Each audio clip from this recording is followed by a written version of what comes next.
Okay, so today's video we have two parts to it, and obviously these are the transfers that Real Madrid have already confirmed.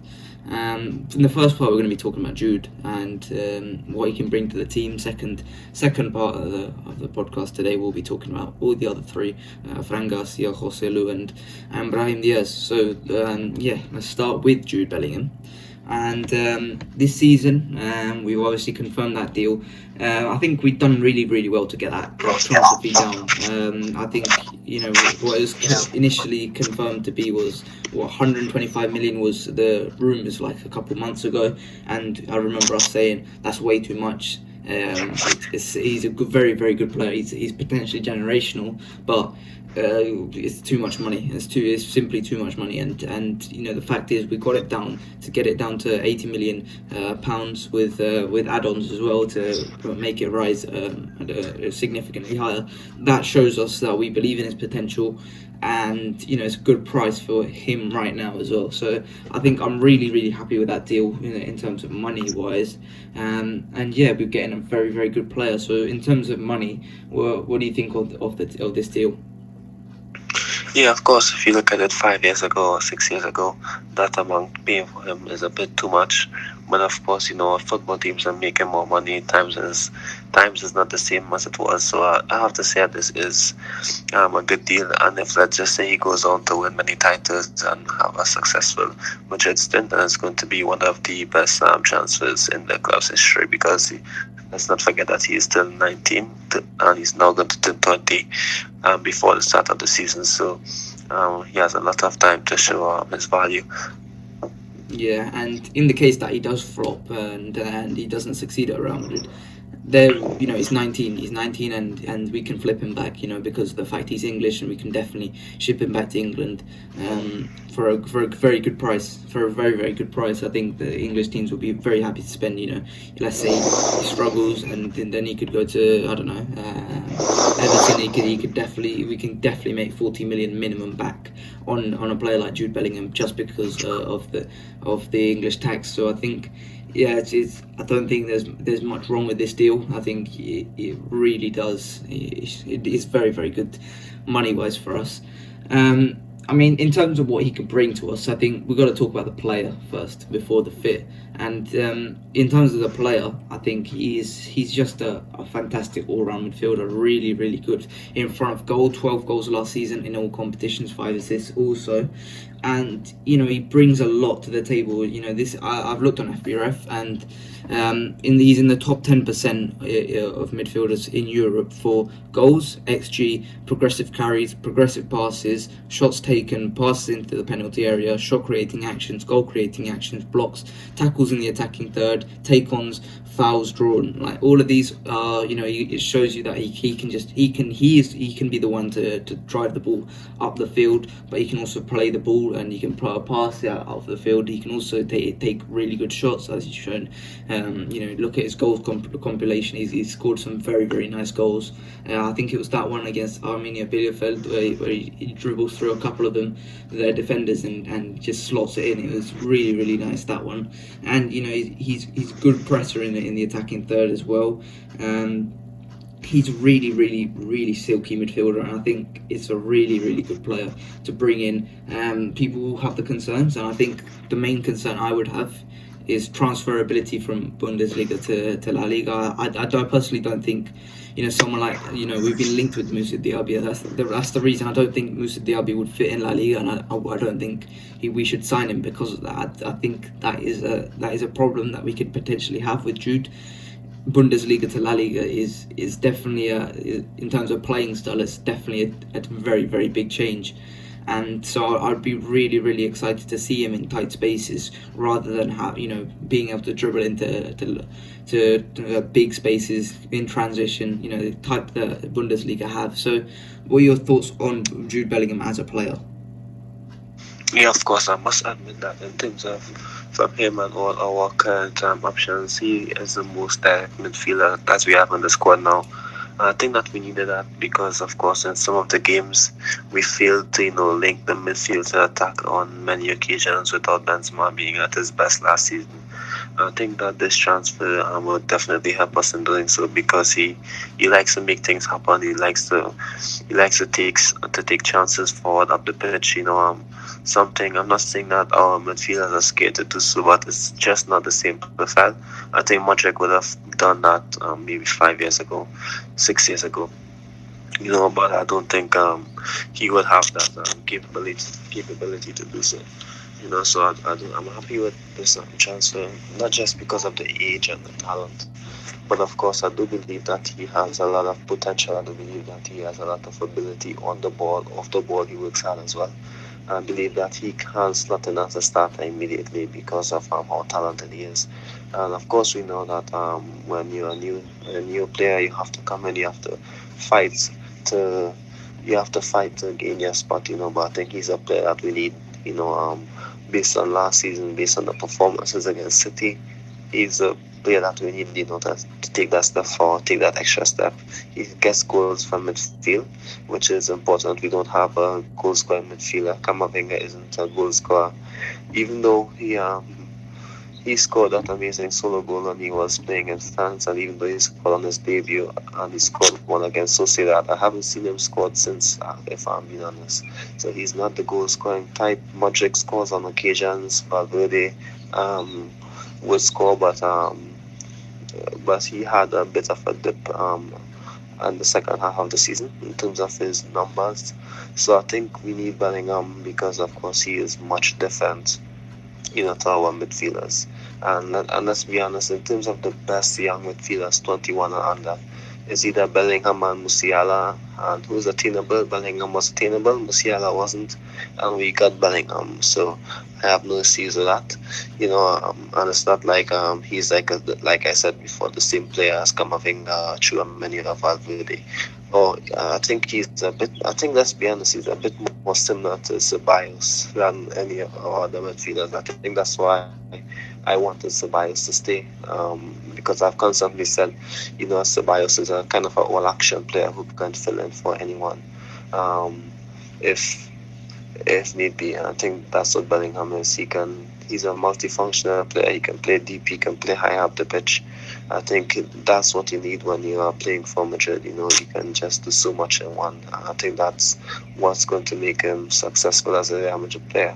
Now, this is not the same point because it's a different position, but I spoke about Jovic and Rodrigo when I said that Jovic will not be successful as Real Madrid's number 9 last season.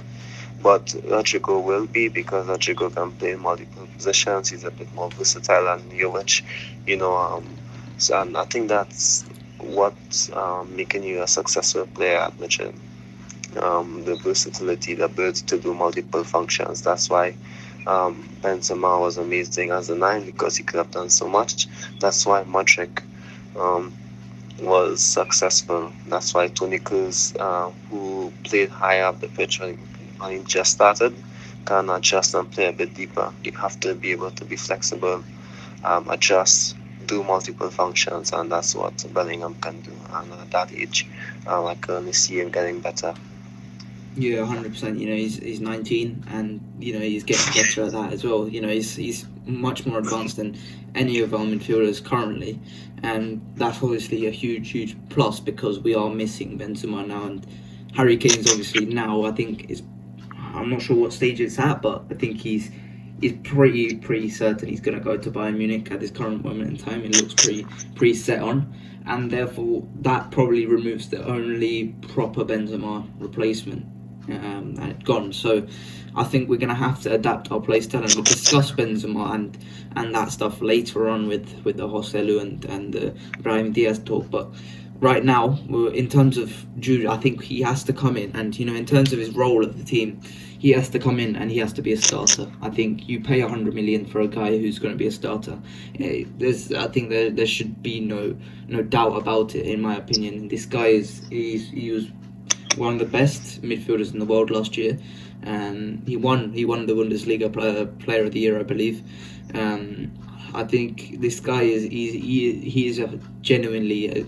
He could be a generational talent. We have to start him next year, and especially with the Kroos and Modric decline, I think that was evident, especially in Luka Modric's performances. I think it was it wasn't reported as much how Luka Modric's performance did decline last season. Post World Cup, I think Luka Modric was poor, and I don't think he got the right criticism for that. And I think therefore we have to just find a way to just slowly just decrease their minutes. I mean, in terms of the players we've got 7 midfielders now. We've got 7 midfielders. We've obviously got Camavinga, Valverde, Tchouaméni. We've now obviously got Bellingham, Modric, Kroos, and Ceballos. That's 7 midfielders. In terms of the roles that I would like them to play next season, I want to see Camavinga starting. I think there should be no doubt about that. He should be playing practically every game. He proved that this year. Tchouaméni, I think, should be the starting DM. I don't know what caused him to fall out of the team, but I think he has to come back into the team next year as the DM. Then Fede, I think Fede, like you said, he obviously experienced a drop towards the back end of the season. I think as much as that was also due to the World Cup, I think it was also due to the sheer amount of minutes we were giving him. We were giving him way too many minutes. You know, at the end of the day, he is, you could see his play style. He is just full throttle every single game, constantly running up and down. That does take a toll. As much as it looks like it doesn't, it does take a toll, and it did take a toll on his technical ability rather than his physical capacity. And towards the end, you could see him. He wasn't scoring as many goals. He wasn't, picking as many good passes. He wasn't doing all of this stuff, and that was because of the fact that he was playing fully intense games every single game, 90 minutes non-stop, running up and down the pitch, working, covering Carvajal's tracks, and then going forward to try and create for the attack. That takes a toll on some players. So we have to use Fede Valverde in the games that we need him to use, but we can't just use him in every single game because it does take a toll on him. Maybe not physically, but on a technical level, it does take a toll on him. And then with Modric and Kroos, I think if we've talked about this before, and I don't think we need to expand on it much, but how many times do we need to say it should only be one or the other? It should only be one or the other now. I think Modric and Kroos, at this point in their careers, I think they should be playing the same role. I think, obviously with slight differences as well.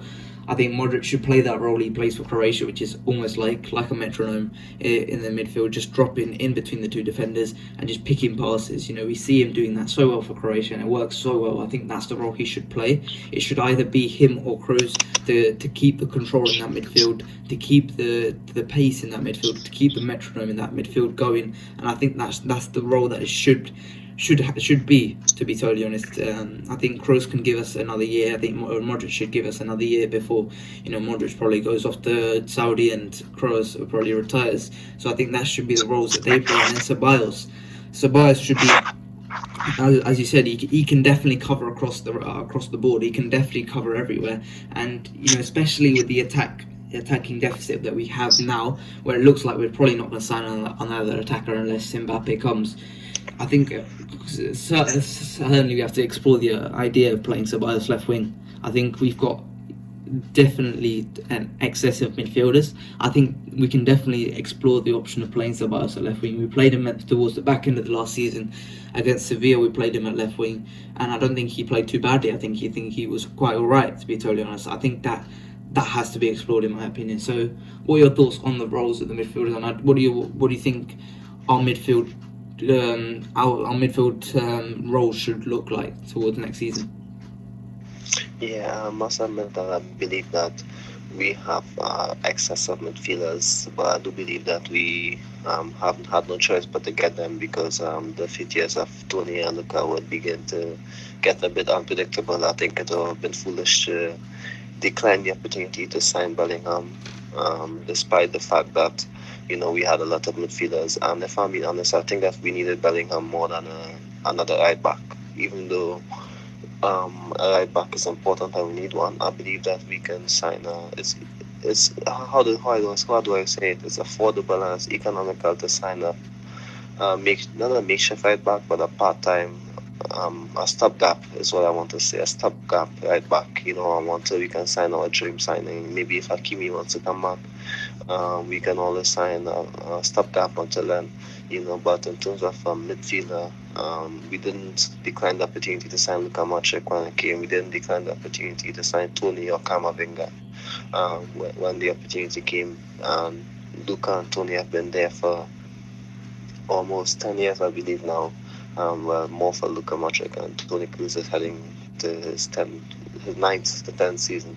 Kamavinga in his first 2 seasons was amazing. We didn't decline the opportunity to sign them, even though we had many midfielders, and that's because we can see a future for them for 10 plus years. So I do believe that we needed them more, even though there's an influx of midfielders.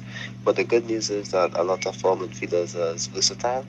I believe that Carlo Ancelotti, with a big squad and a talented squad, can have a bit of versatility.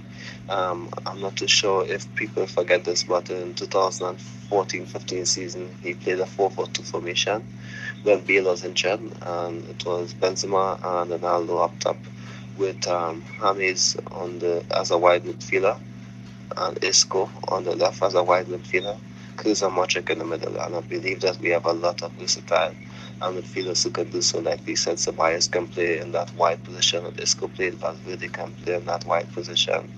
Um, that James played on the right hand side. Rodrigo can fit in both of them. Bellingham played left wing for Dortmund. I think not last season, the season before last, and he's been playing as a right centre midfielder more this season. So I do believe that there are so many options who can fit in and do well, in my opinion, and I must admit I'm happy to see it. They're all generational talents who can play multiple functions, and that's a very positive thing. Yeah. Now, in terms of the team going forward, we have to look at this because obviously now Benzema's gone, and we're not sure what happens with Mbappe. No one knows what happens with Mbappe, and we have to admit that. I think Mario Cortahana doesn't know what happens with Mbappe, and David Ornstein doesn't know what happens with Mbappe. Fabrizio Romano doesn't know what happens with Mbappe. PSG don't know. Real Madrid don't know. Mbappe doesn't know. No one knows what happens going to happen. What's going to happen with Mbappe. That's the truth of it, and therefore we have to plan without Mbappe. Therefore, we had to look at what we've got right now, and what we've got right now is we've got some good players, and we're going to have to adapt the style of play. We're going to have to adapt it because we were too reliant on Benzema's style of play to drop deep, to cover the linking from midfield to attack, like you said, and now Benzema is not here. Mbappe is not going to do that either. So let's get that right as well. So we're going to have to plan for that either way. And therefore, in terms of that midfield outlook, what would your starting three be? Because for me, I think you have to play with Tchouaméni in the deep role, and then you have to put Camavinga in the maybe double pivot, and then you have to put for this season, I would do a 4-1-2-1-2 type thing where you would ultimately put two other midfielders there as well, and I think one of them would be either Toni Kroos or Modric. The other one would be Bellingham, and therefore that allows Bellingham to get forward as basically part of the front three. But also, you've got a midfield, and in games like the Man City game, you won't get totally overwhelmed in midfield. You won't get totally, absolutely destroyed in midfield physically. Technically, you won't that won't happen to you. And then going forward, you still got the counter threat of Vinny and Rodrigo in a front two type thing. Ultimately, it's not as fantastic, and we won't be able to swing as many crosses in. But right now, that's probably the only option we have, unless we want to put Rodrigo up front with Valverde on the right. But I don't like that for La Liga games because I don't think Valverde is good enough technically at right wing in La Liga games to pick passes. Find the the cute little pass in behind the defense. I don't think Valverde is good enough to do that, and therefore I prefer him to stay in midfield. So, what are your thoughts on that team, or on that midfield outlook for the future for next season? Well, for me, of course, Camavinga as a starting midfield. We need a defensive midfielder, so Tchouaméni is important in terms of his starting position. Unless like we're chasing games, then we can throw on all of the attacking options.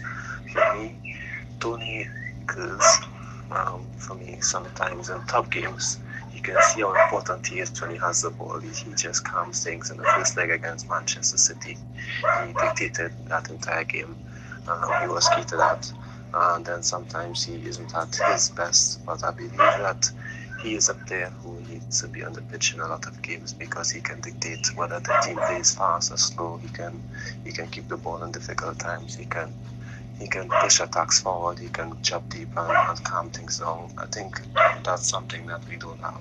I think we maybe with Luka Modric he can maybe not play because we have guys who can give his energy and do what he does on the ball in terms of driving with the ball from deep, like Bellingham, Ceballos, or the big finger can do it now. So I think the Modric profile, I think, is a bit more covered. So I believe that he maybe now it's time that he can be making an impact off the bench. So that's Modric.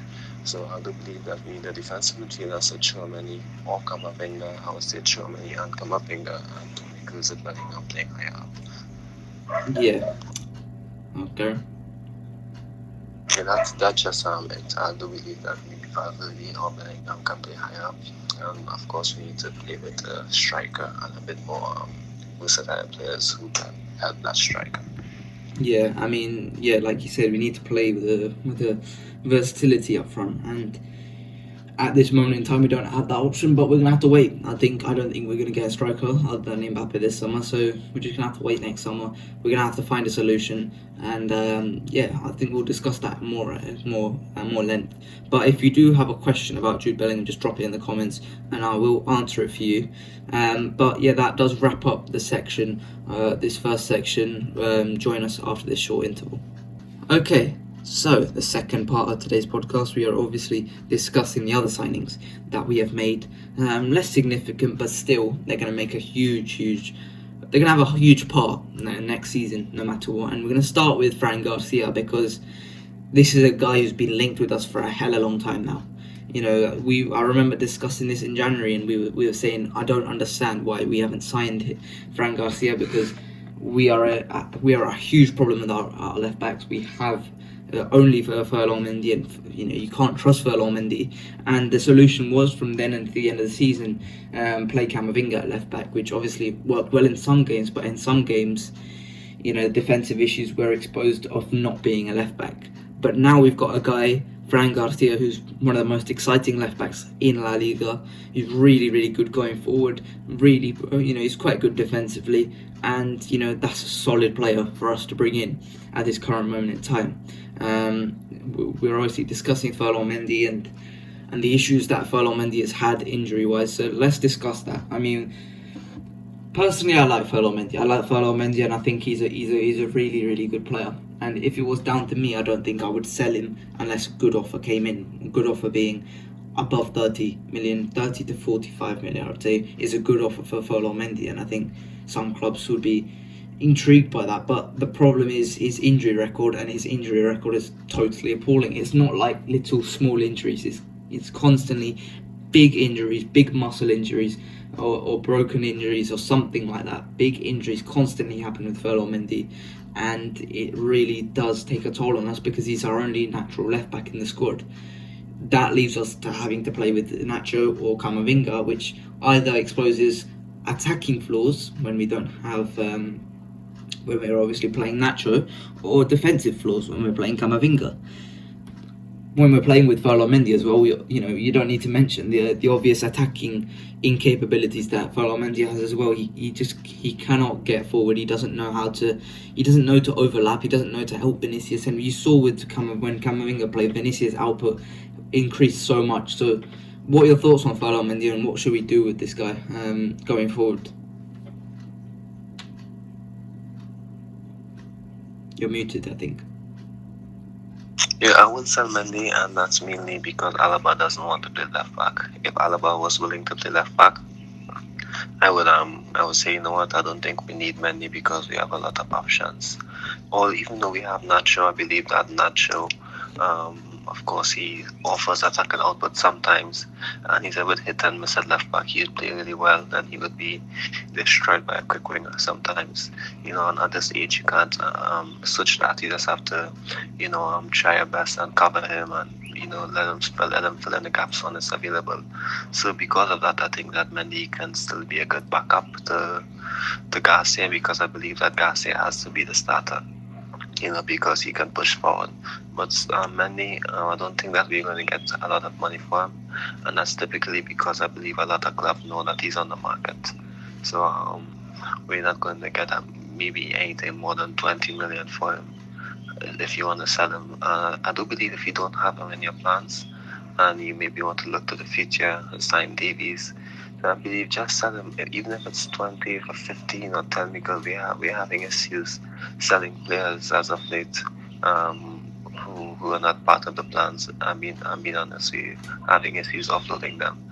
So if money isn't part of your plans, and you want to sell him for 20 million, and you want, let's say 40, you're not going to get 40 for him, because I think teams know his profile, and I don't think he's worth 40 million. He already repaid his transfer fee by doing well and helping us win the Champions League and the league, and successfully covered for Marcelo, post Marcelo, until we got another left back in Garcia, and maybe Davies next year, or Hakimi, you can play on both sides, I don't know, but he has successfully repaid his fee. He isn't a flop, and if we want to sell him, I think 20 million is enough, because you're not going to get more than that unless he has an amazing season next year. So I believe that Mendy shall be part of the squad next season and this season. But if the club wants him to go, I'll have no suited either, if I'm being honest, because they have many left backs who can attack, and we have Rafael Labrador as well, who is a good attacking full back from Castilla. He was amazing in the last game, despite the knockout and feeling to go on to promotion. He's an amazing player. Maybe we can get Miguel back because we have 50% of his rights. You never know. They have many options. I think that's why the club knows that they can sell. They can sell Davies, not Davies. They can sell Mendy without any repercussions, I would say.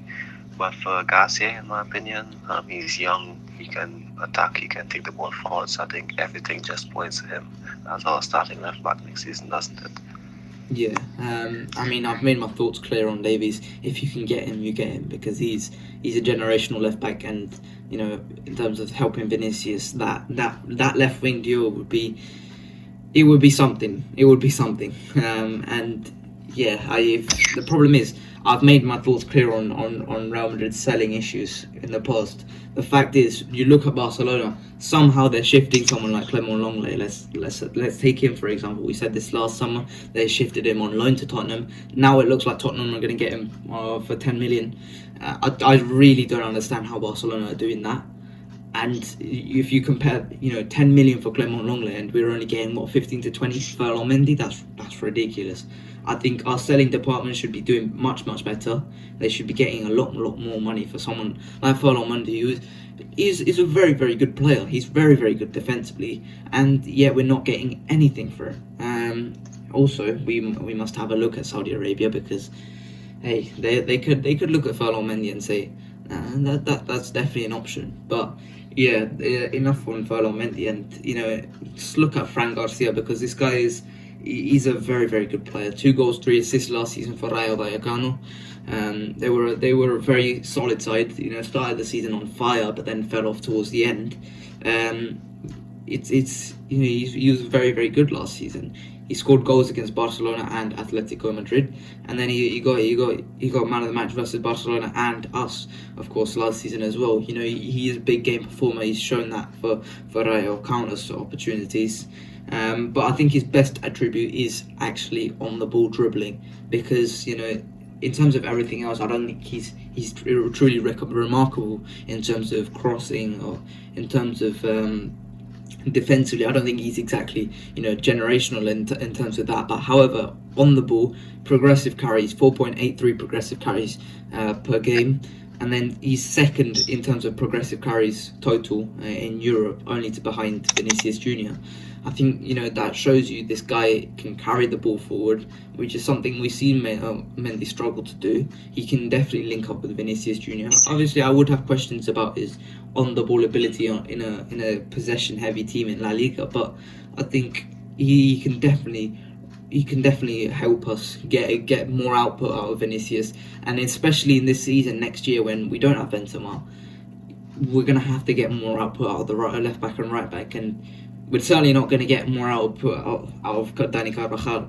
But we can look at Fran Garcia and say, yeah, you're the guy to get some more output out of, and we can definitely get some goals, maybe assists out of you, which would truly help us next season if we are to try and wrestle back La Liga off of Barcelona, which, right now it does look like a bit of a long shot, considering the fact is we have overall weakened in my opinion. But yeah, he's going to have to play a huge part next season. So what are your thoughts on Fran Garcia, the player? Yeah, if I'm being honest, if we had the opportunity to sign him for that course, then I believe we should take it. That's under 5 million. I believe it wasn't it 4 million or 2.5. I'm not too sure. It's so low that it doesn't matter. If we have the opportunity to sign a player in a right back position, for that amount with the same skill set, I believe that we should take it. Because we need output from both right back and left back. It happened to be the left back that we got for that course, so it doesn't matter. We have a left back who can definitely help us. I think that Garcia, like I said before, he can take the ball forward.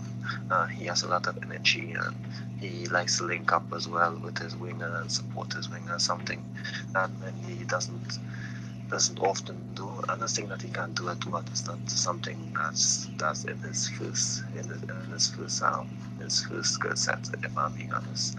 So I think with Garcia, you have energy, and I think it allows the team to be flexible, versatile, and can help that midfielder, can help the left winger, and it just helps the fluidity of the team.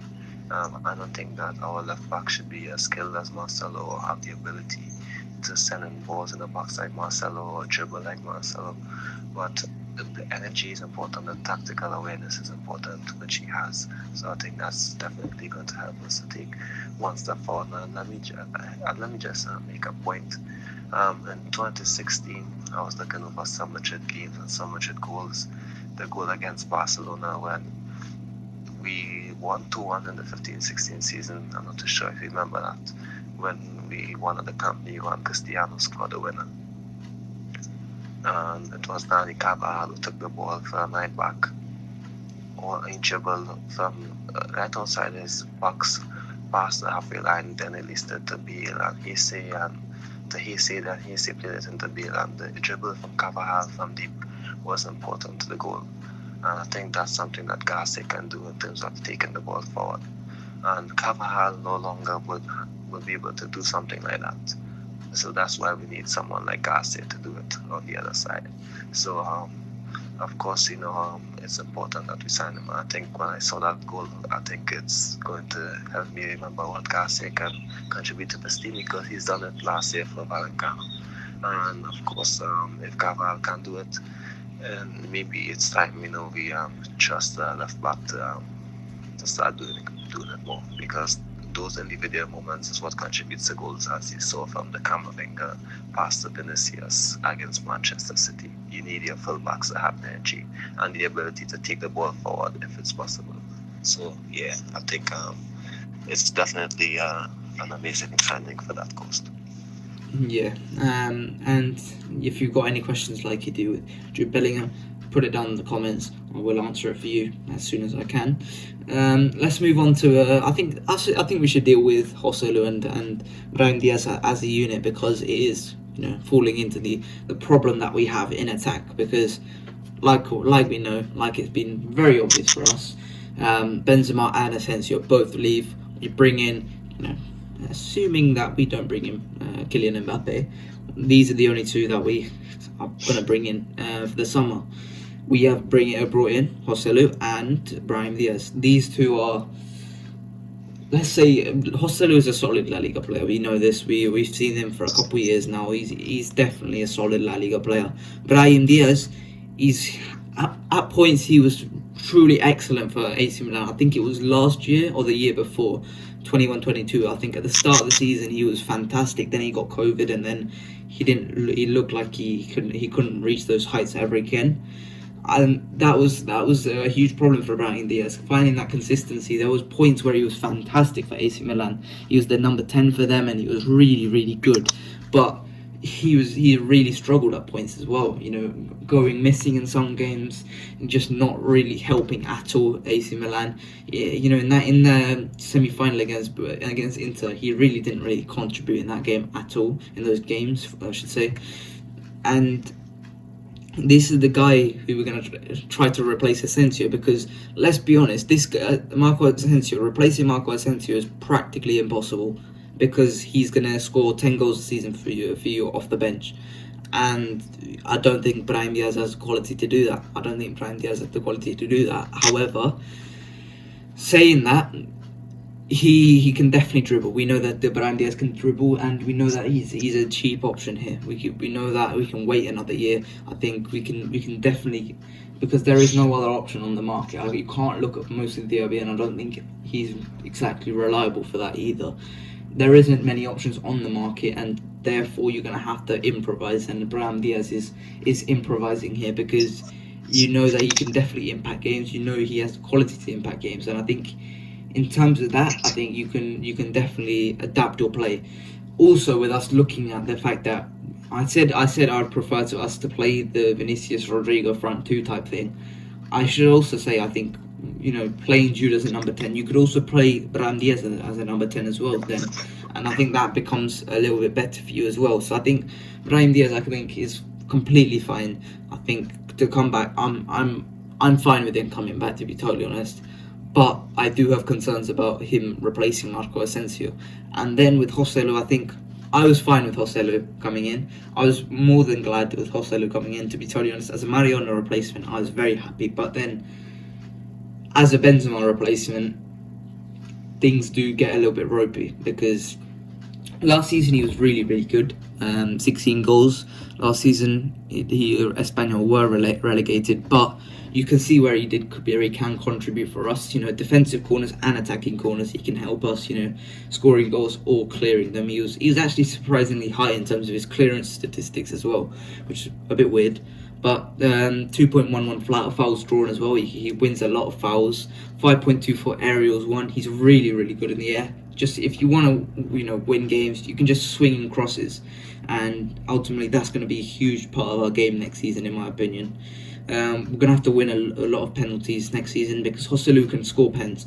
We know this as well. If we get into penalties with any teams, Joselu can contribute in that as well. 61% of aerials won. He's in the top 1% for that as well. So Joselu, really good.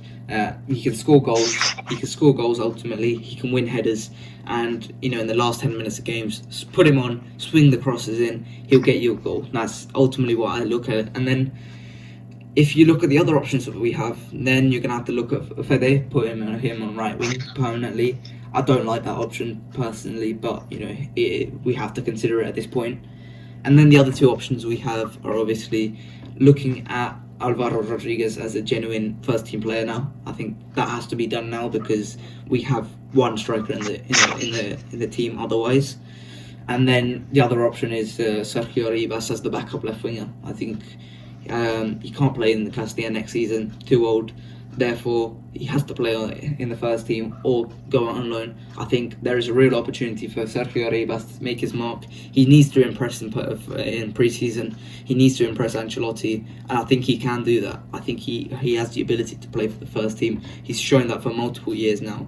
It's his opportunity now or never to make it at Real Madrid. So, what are your thoughts on Joselu and Brahim Diaz? Okay, let me start by saying that we have four attackers. Four natural attackers. I'm not talking about Valverde playing there, Ceballos or Bellingham playing there. We have four attackers. That's Joselu, Diaz, who I'm going to speak about, and of course Vini and Rodrigo. Those are the four options. And it's clear that we need more players. It's clear that we still have a lot of players in the squad, despite the fact that we lost a lot of them. So I have a lot of players who are maybe we need to offload a bit. So I think that's maybe hindering us from getting another attacker. But like I said before, the additions, Joselu and Diaz, isn't an issue. I think the issue is the numbers. And if you look at it, if you tell me that Joselu and Diaz was coming in and they're going to replace Hazard and Mariano, like I've posted, that's a win for me. And I'm sure that you can agree on that as well. Yeah. However, the additions to say, okay, they're going to replace Asensio and Benzema, that's where the issue comes in because, of course, Asensio and Benzema are much better players than them and can contribute more than them. And with Asensio and Benzema, we didn't win La Liga or the Champions League last year, which means we have to make the squad better, we have to make the attack better, and it's clear that we didn't. And we can expect Vinicius and Rodrigo to take that leap. But even as complementary players, Benzema and Asensio can contribute to these players taking a leap more than Diaz and Joselu, in my opinion. And they're all good squad option players, but I still believe that we need one more, at least one more player, in my opinion. And you mentioned how important Joselu can be, and he did well. I think only Benzema and Lewandowski scored more goals than him last season, and he played for Espanyol. So if he can somehow start scoring a lot of goals, then okay, fine, then maybe it's a gamble that paid I off. could But definitely see a weird situation where he scores loads of goals. Like, look at Chicharito, remember?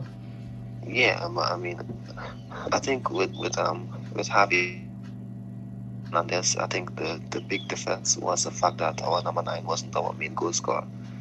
That's why we've always mentioned the number 9 that we have needs to be a goal scorer because with during that time when Chicharito, Morata, these guys were the backup to Benzema, they scored a lot of goals because the coach at the time, Zidane or Ancelotti, couldn't afford to put them in because Cristiano was going to score anyway. Bale was going to score. James would score. Our main goal scoring threat was on the wits, and just having like a striker fill in part time was understandable. You know, so I believe that now we need a striker to score because our striker has been our main goal getter for the past, let's say, 5 seasons since 2018. So even though Vinicius is scoring, Vinicius is still like the one who makes the chances for Benzema. He makes the chances for Rodrigo. So although he scores a lot, he still makes the chances.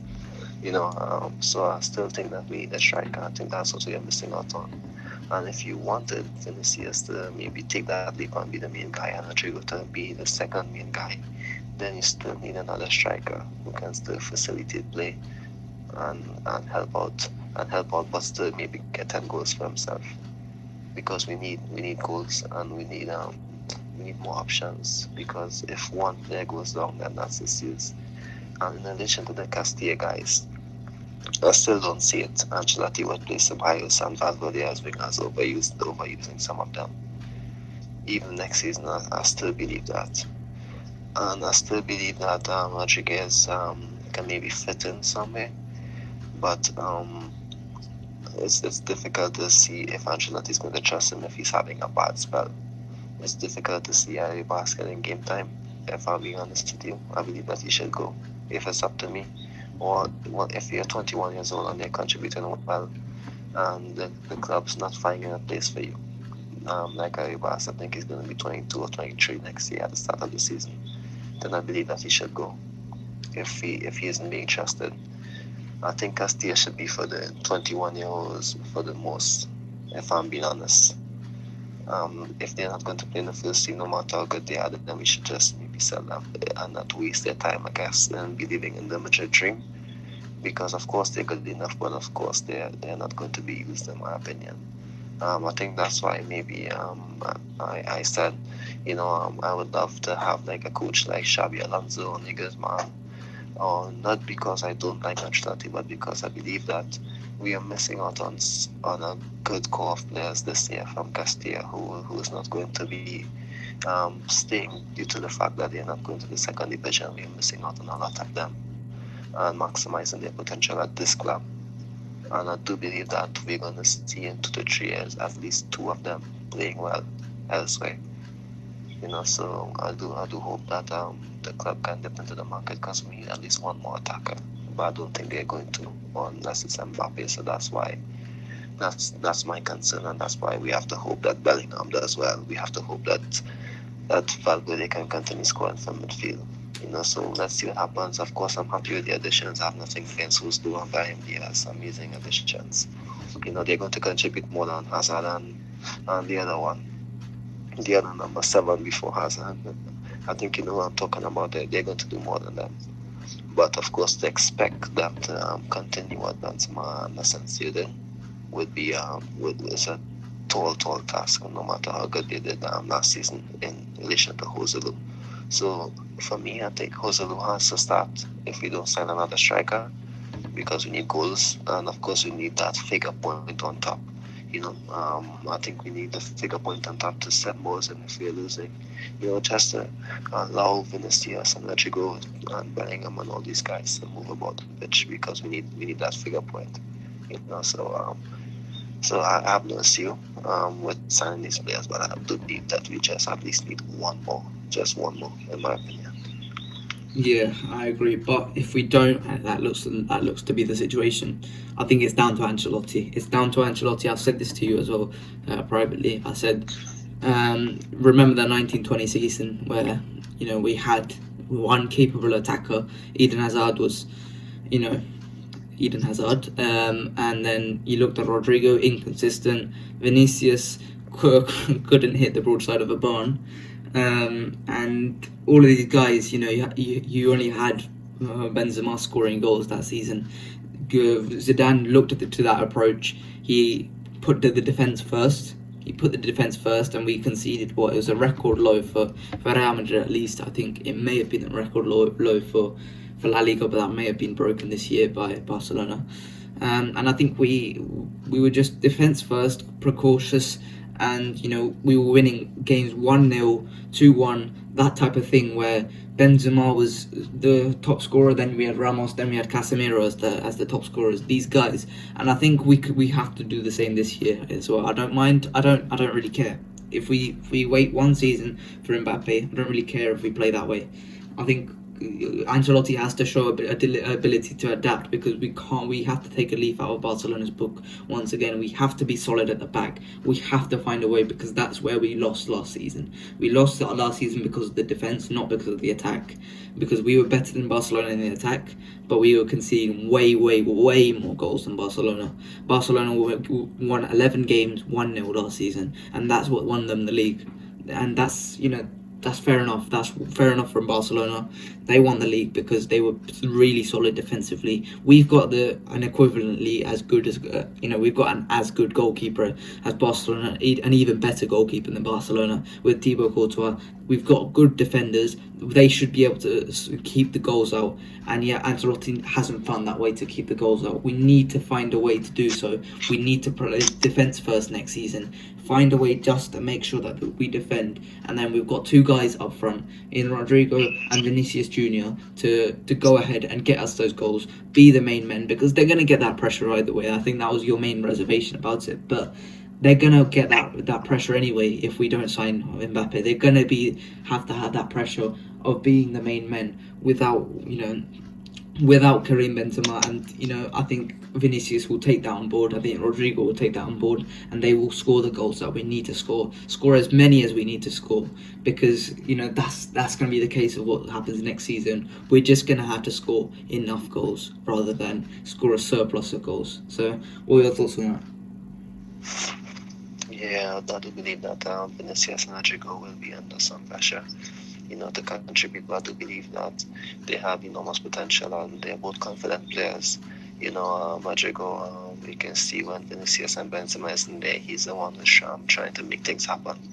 He's confident to be the leader, and that's something I really appreciate as a fan. And Vinicius, he's always trying to make things happen. He's always, whether he's having a bad game, a difficult game, he's trying to make things happen. They're both confident players who can take a step forward. And I do believe that throughout the entire season, the good news is that I haven't seen a time where Vinicius has been injured or Rodrigo has been injured for a long time. Sometimes he's injured, but sometimes, it's maybe just 2 games or 3 games for the most, so I do believe that they are fit enough, to handle the entire season. However, I'm still a bit concerned by it, but if you look at it, the squad is okay. If last year we only had 4 capable attackers in Asensio, Benzema, Vinicius, and Rodrigo, because Hazard and Mariano just wasn't options.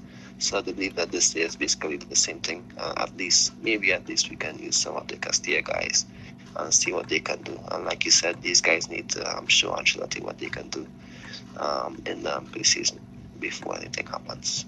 Yeah. Okay. So that's if you have any questions about Joselu, Brahim Diaz, any of these guys, or the play style or anything else Madrid related, like I said, put it in the comments. I will respond as quickly as possible. But just before we finish up, I do want to talk about two of the rumours that have been circulating that look to be concrete. Obviously, Mbappe. Let's start with Mbappe because he's back. The rumours are back. I'm not going to spend too much time because I think most of the rumours are probably lies. But at the end of the day, we are definitely interested in Mbappe. It's come to that time of year again. But let's be honest, Mbappe has all the power in this situation. We know what Mbappe does. We know how Mbappe knows that he is that good. We know how Mbappe knows that he's the best player in the world and therefore he can get what he wants. He knows that he has PSG on one finger and Real Madrid wrapped around the other. You know this because at the end of the day, he's got the power in this situation. He's what's happening ultimately. He's given PSG the ultimatum of you give me the 150 million now or I go for free next summer. And this is a huge power play by Kylian Mbappe, and the way this affects Real Madrid is they're going to have to pay extra this summer if they're going to get Mbappe this summer, because PSG are not, they're going to have to make money on Mbappe no matter what. How I don't understand how they could. So ultimately we're going to have to either pay 200 to 250 million this summer or pay nothing next summer. And I think it's a tough one, isn't it? It's a really tough one. We don't know what the situation is because we're kept in the dark most of the time. But we need to find a way to get Mbappe because we've been put into the situation by Benzema to Saudi Arabia, and where we have no choice. We have no choice. We have no options. So, what are your thoughts on the Mbappe situation right now? Would you trust Mbappe, in this situation where he has all the power once again? And what would your move be? Would you sign him this summer or would you go for next for free? Well, for me, as I think like a lot of reports are saying at this time, it's a bit more legit that he will want to leave at the end of the contract. I think that I just want this to be over with, if I'm being honest.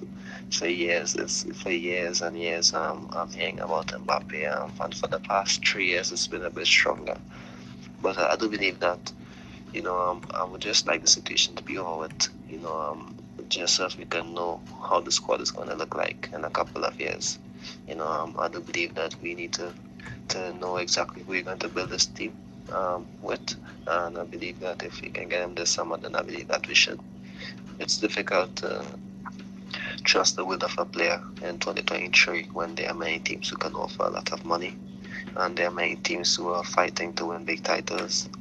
And it's not the same as let's say 6, 7, 8 years ago, and when Madrid were like the team where you can get anyone once you try for them. It's a bit more difficult due to the financial power of many other clubs, state-owned clubs or other clubs with more money. So let's be honest, you can't really trust the will of a player despite their ability to dream for the club and have a desire to play for the club. I think Jude Bellingham, maybe we hit the jackpot with him in terms of his desire and willingness to play for us. So yeah, I can't trust his words. If we can get him this summer, then yes. Maybe if I'm being honest, I am a bit concerned that maybe he can do the same thing to us in 5 years or 6 years to come when his contract is about to expire. So if I'm being honest, maybe if he comes to Madrid and he stays for 6 years and he leaves, I'm honestly fine with that. Because of course, it's difficult to know what he's going to demand, what he's going to want. I think that's my only concern. How he's going to act if, let's say, he isn't on penalty or free kick duty, because let's be honest, he's going to want those things.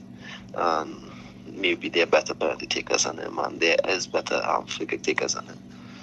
So it's difficult to see how that's my only concern. Of course, as a star, you have to expect those things from these star players, and that's my only concern. Not the money, because we've been saving a lot of money for him for years. That's actually a fact.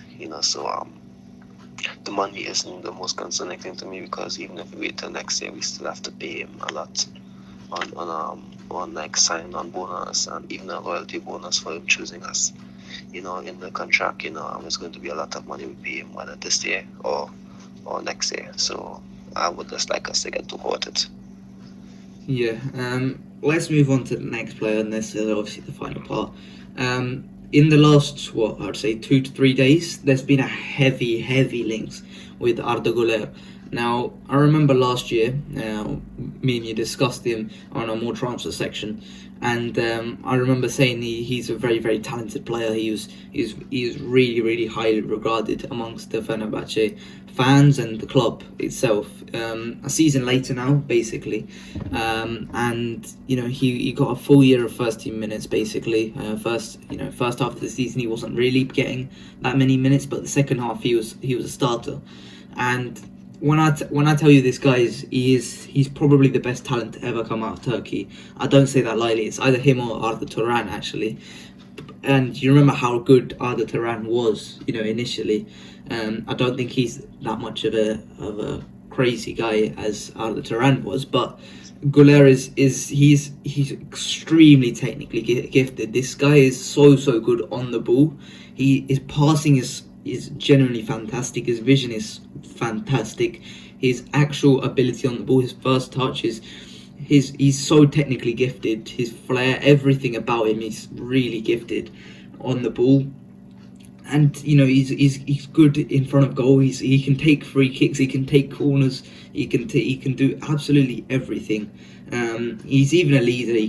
I've seen the Turkish I saw a report saying he's a leader as well in the dressing room, which is insane because he's a kid playing in an established Turkish team, Fenerbahce.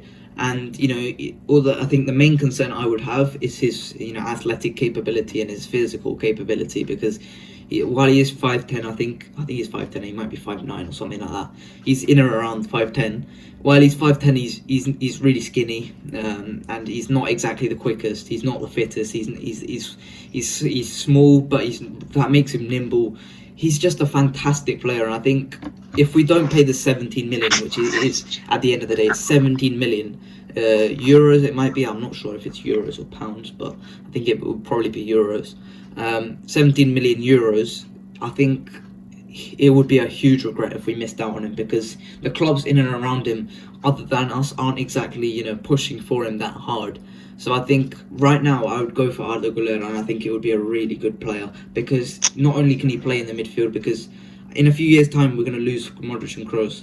Those two, and I think we are struggling. I think if we don't have a midfielder that can create right now, I don't think we have that type of guy. So if we bring in Arda Güler to play in the attack for now, and then wait for Modric and Kroos to age out, then move him back to the midfield, I think that would be a really intelligent purchase for us. And I think he can definitely get first team minutes next year. I think he can definitely play for us next year, and he can definitely solve an attacking issue for us. And then in the future he can definitely solve a midfield issue for us. His idol is Mesut Ozil, and there are reports that he's a Real Madrid fan. I think everything about this I would love. Maybe I do have a bias because I did see him last year, but I just think he's a fantastic player, and I think we would regret it if we don't sign him, because the way the Fenerbahce fans are talking about this guy, I've never seen this before. So what are your thoughts on Arda Güler? Well, there's so many young talents in the world, and I believe that Madrid don't have a profile like his. So if there's an opportunity to expand the squad and build for the future, while not limiting the chances of other players, then I believe that we should take it. I don't think that his size would be like a big factor in terms of that, because of course Arribas is a bit small as well. There are so many talented players in Castilla who is a bit on the small side, but they have talent, and they have ability and technique, and the way they have the ball on their feet, and the way they can protect the ball and keep the ball, and their tactical intelligence, tactical awareness, it's all going to make up for that, in my opinion. So I believe that if we have the opportunity to get them, then yeah. I think apart from that, more to come on Arda Güler and everything that he brings. But hopefully we do purchase him, because I think he can definitely help us in the attack next season, and then move him back to the midfield, because we don't, like you said, we don't have a profile like him. Right now we've got the midfield players, but none of them are out and out creators. So I think Arda Güler, I would love him to join Real Madrid next season. I think he would be a huge transfer further for the club, and I think he would be a really good young talent to bring in. So apart from that, I think that is it for today. I hope you guys enjoyed. As always, please like and subscribe, and I'll see you guys later. Bye bye.